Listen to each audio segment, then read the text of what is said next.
So thank you for being with us. I'm going to hand this over, okay? That sounds great. Thank you so much, Carol. I was thinking of the first time I saw Carol Queen, and that was at the Mermaid. Remember when Annie Sprinkle's boat burned down? And there was a Cowell Theater. I remember looking at you and Annie Sprinkle and being like, one day I'm going to be able to talk to them, and I'm here today. So it's very thrilling. Yeah, it is all different lines. I'm going to go into the Wayback Machine also and talk about a place where I've been a pro dom for like 22 years here in the city. And the place where I got started was Castle Bar. So I'm going to tell a little story about that. So, yay, that's what I think too. Bacchanalia.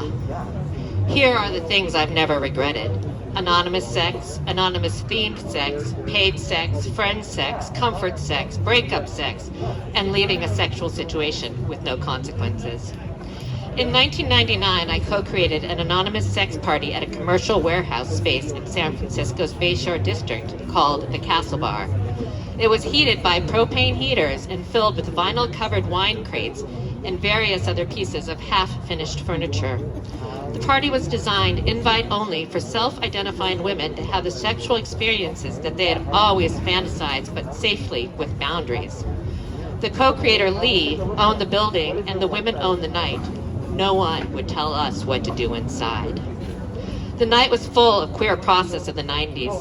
As part of planning, everyone had spent several months discussing safe sex precautions, such as gloves at each table and condoms on all the toys and dental dams that no one would likely use. This was before HIV antivirals were around, or one-a-day pills, and when AIDS was still a certain death sentence. We were Generation X, and we were going to have our 70s Bacchanalia with consent and boundaries. The lines of consent were carefully articulated within the invite. Invitees designated themselves as either top or bottom. The bottoms would not know who the night's designated tops were, and vice versa.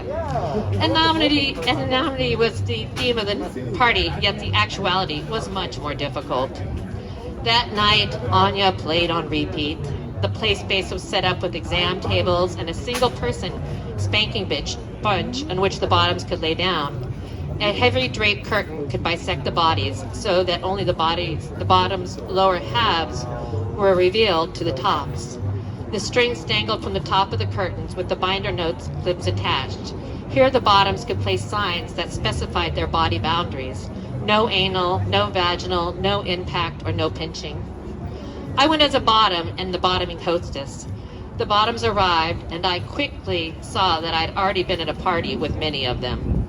As a bottoming hostess, my main duty was to demonstrate to the bottoms where they could find the wet wipes and how to go to the bathroom anonymously, covered in a sheet, which neither obscured one's height, weight, or shoes.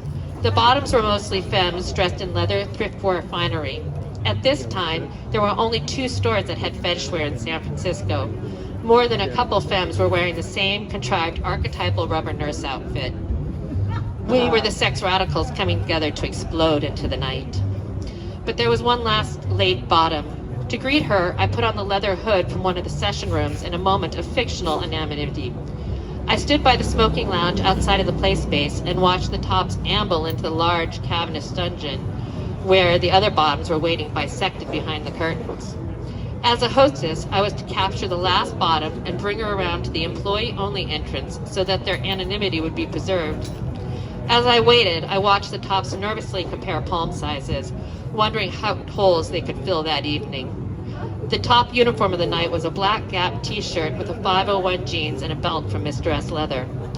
Their crotches mysteriously bold with oblong shapes secured inside cars in the Bayshore parking lot, and outlined with the voluptuous thighs and hips. They were all very nervous. I watched the vulnerability begin to shed as the lights in the warehouse were slowly raised. A spectacular view greeted them, a row of bottoms in all shapes and sizes and melanin levels waiting to be fucked. The door knocker clings, denoting the late bottom. I answer her knock and quickly thrust to her waivers and a liability for signature. While our intentions for guests are to only experience pleasure of their liking, the reality can also be tears, bruises, and disappointment. She signs, and we hurry to the play space to assume our positions and strings with notes attached. I placed myself on an old ship door set on a big oak legs. I knew this was one of the best places for hard fucking. I was a professional paid switch, but tonight I was hungry for bottom for pleasure. I was excited not to have to carry the scene emotionally, nor be responsible for the chitty chat of the play party. The bottom space held more power in the dynamic at play. Bottoms can always revoke consent, yet the continuity of the scene is the top's responsibility. Here on this table, if the sensation of a dildo felt off, I could just pull off. No verbal overtures, no niceties, and move away to another table to re-enter the party without having to renegotiate the experience. The only thing truly anonymous about the party was not having to take care of someone else's feelings. It was more liberating and educational than every child of an alcoholic meeting I'd ever been to. This party crystallized exactly how much my pleasure was refractory performance as opposed to embodied sensation. While everyone was in place, Lee gave the welcome speech, in which the important words of confidentiality were spoken. This was particularly important because, despite our best intentions, as a small community, everyone reckoned each other's lower halves. Tattoos and shoes are all well known among queers to be visual markers of identity. This night was an active rebellion of open vulva, 12 deep. The air was tense as we wondered who would be touched first. Lee, in an act of bravado, decided to take hands in action.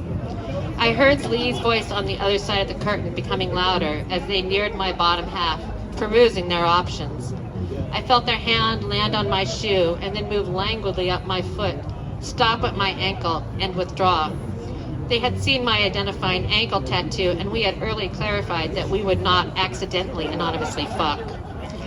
The next hand punctuated my reverie with a slap to my inner thigh. I groaned in anticipation. The hand slapped harder. I stayed in place, my wetness creating more signs than the muffled squealing behind the thick black curtains. The hand left, and no sensation followed.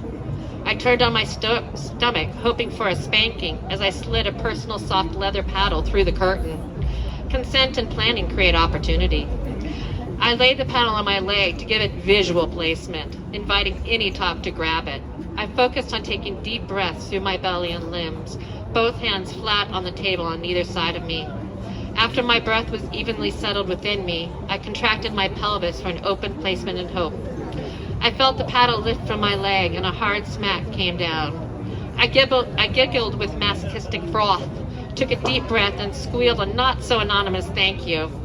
The paddle smacked hard and I started letting go. The top's confidence grew with every stroke, meeting the appreciation of both my oohs and ahs. My sounds were not performance, but meta-communication.